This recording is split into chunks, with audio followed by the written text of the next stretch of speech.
যখন বলা হয় মসজিদ আসো, সে বলে পরে। লিখে দে কবে কতদিন বাঁচবি রে তুই, লেখ। এই ছেলে লেখ। হাসতেছেন হাসতেছেন, ইন্না লিল্লাহি ওয়া ইন্না ইলাইহি। সে বলে পরে।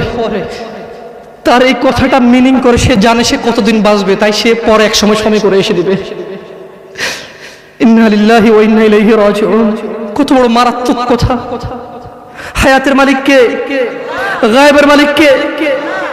সে কিভাবে বলে সে পরে আসবে? সে মাগরিব পড়বে না, ঈশা পড়বে না, ফজর পড়বে না, সে মাগরিবে বলে কালকে ফজর থেকে পড়বো।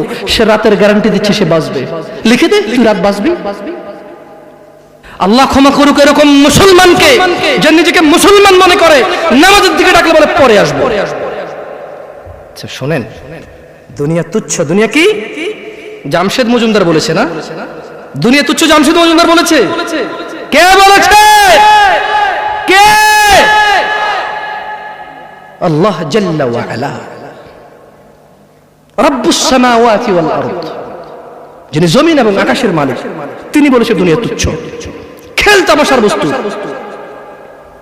আর আল্লাহর কাছে যা আছে তা উত্তম, তা স্থায়ী। অনুধাবন করবে না তোমরা, অনুধাবন করবে না।